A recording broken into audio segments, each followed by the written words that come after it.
اللہ تعالیٰ کے مبارک اور پیارے ناموں میں ایک نام الصمد ہے۔ یہ نام قرآن حکیم کے اندر سورۃ الاخلاص میں آیا ہوا ہے۔ اللہ تعالیٰ فرماتے ہیں قل هو اللہ احد اللہ الصمد لم یلد ولم یولد ولم یکن له کفوا احد۔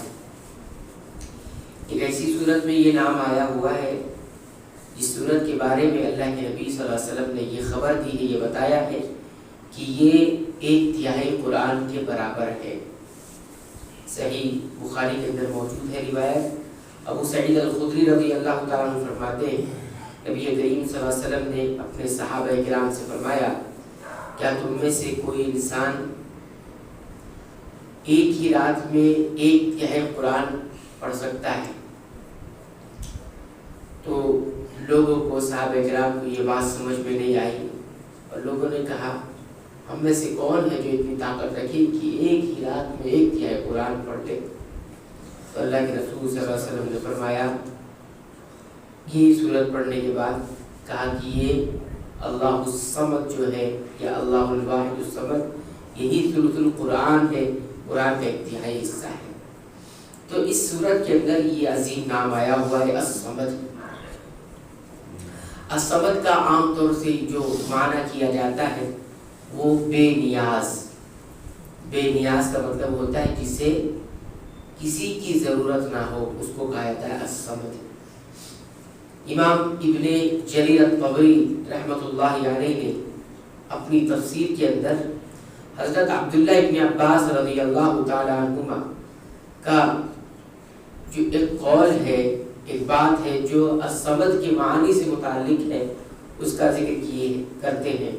کہتے ہیں کہ حضرت عبداللہ ابن عباس رضی اللہ تعالی عنہما نے الصمد کا معنی بیان کیا ہے۔ کیا ہے الصمد کا معنی؟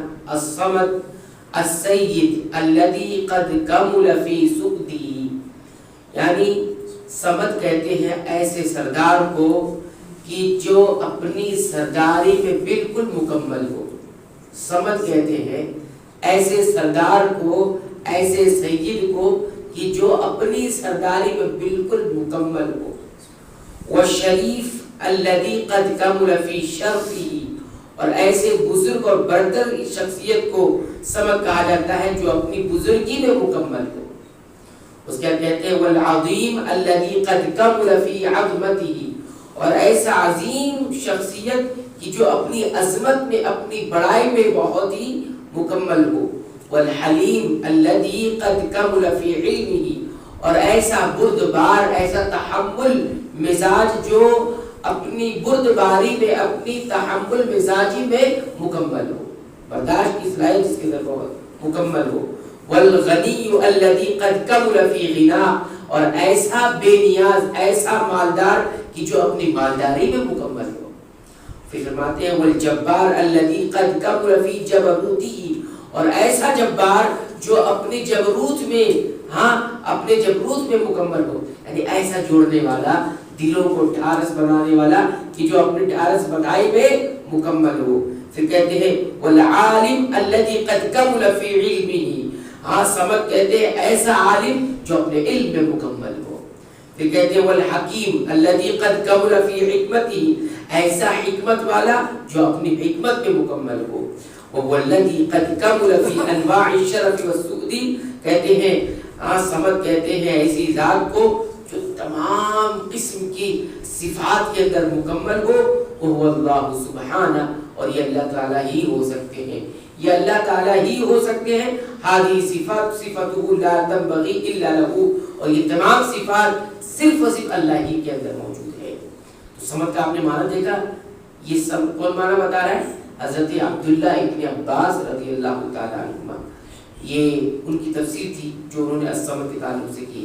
تو گویا ہم اس سے یہ سمجھ سکتے ہیں کہ نام تو یہ ایک ہے الصمد، لیکن صرف ایک معنی کو نہیں بتاتا ہے۔ یہ صمد ایک معنی کو نہیں بتاتا، بلکہ اللہ تعالیٰ کے بہت سارے نام اسی ایک نام کے اندر، یا اللہ رب العالمین کی بہت ساری صفات ایک ہی نام کے اندر آ کر جمع ہوئی، یعنی اگر اس میں جو بھی صفت لگائی جائے گی وہ مکمل کے معنی میں آئے گی۔ تو یہ ہے الصمد۔ ثلث القرآن کہا گیا نا، تو چند آیت ہے، اللہ قل هو اللہ احد اللہ الصمد لم یلد ولم یولد ولم یکن له کفوا احد۔ بہرحال اتنا ہم یہ سمجھتے ہیں۔ اور صمد کا معنی کیا ہوتا ہے؟ صمد کا معنی یہ بھی ہوتا ہے کہ تمام مخلوقات جس کا ارادہ کرے، یعنی انسان اگر ضرورت مند ہے، کوئی چیز اس کی ضرورت ہے، پریشان ہو گیا ہے، تو سب سے پہلے جس ہستی کا خیال اس کے ذہن میں آئے گا کہ یہی میری چیز ٹھیک کر سکتا ہے، اسی کے یہاں میری ضرورت پوری ہو سکتی ہے، سب سے پہلے خیال جس کا ذہن میں آتا ہے وہی الصمد ہے، وہی الصمد ہے۔ جب پریشانی آتی ہے تو بتائیے آپ، جب انسان کے اوپر پریشانی ہے تو کس کا خیال آتا ہے؟ سب، کسی کا خیال نہیں آتا ہے، مخلوقات میں کسی کا خیال نہیں آتا ہے، کس کا خیال آتا ہے؟ اللہ ہی کا خیال آتا ہے۔ اب تو اوپر والا، جیسے جو اللہ کو نہیں مانتے ہیں تو وہ کیا کہیں گے؟ اب تو اوپر والا ہی یہ کام کر سکتا ہے، اور تو جس کا خیال آ رہا ہے نا اسی کو الصمد ہے۔ صمد کا معنی ہوتا ہے کہ پریشان حال اپنی پریشانی میں اسی کا خیال کرے، ٹھیک ہے؟ تو کہتے ہیں صمد اسی کو کہا جاتا ہے جو اپنے علم میں، حکمت میں، علم میں، اپنی قدرت میں، اپنی عظمت میں، اپنی تمام صفات کے اندر ایسا ہو کہ ساری مخلوقات اسی کی طرف جائے، اس کے سوا جو ہے کوئی مقصود اس کا کچھ نہ ہو۔ مخلوقات کی دینی ضرورت ہو چاہے دنیاوی ضرورت ہو، سب کی سب وہی پورا کرے، اور لوگ اپنی مشکلات میں، اپنی پریشانیوں میں اسی کی طرف جائیں، اور لوگوں کو جب جب پریشانی، جب جب تکلیف، جب جب کوئی مصیبت، جب جب کوئی دقت، جب جب کوئی پریشانی آئے تو اسی کا قصد کرے، اسی کی طرف جائے، اور وہ جانتی ہو کہ اس کے علاوہ ہماری حاجت کوئی پورا نہیں کر سکتا، ہماری تکلیف کوئی دور نہیں کر سکتا، کیونکہ اسی کے پاس عظیم علم ہے، اسی کے پاس رحمت ہے، اسی کے پاس جو ہے الفت ہے، اسی کے پاس نرمی ہے، اسی کے پاس شفقت ہے، اسی کے پاس بے انتہا پیار ہے، اسی کے پاس بے انتہا محبت ہے۔ یعنی اسلام کو عرب بھی نہیں بیان کر سکتے کہ الصمد کا کیا کچھ معنی پایا جاتا ہے۔ یہ عرب بھی اپنی اتنی مالداری، زبان کی جو مالداری ان کے پاس تھی وہ بھی نہیں بیان کر سکتے، بلکہ جتنے لوگوں نے الصمد کا معنی بیان کیا ہے وہ ایک لائن میں، ایک جملے میں بیان بھی نہیں کر سکتے۔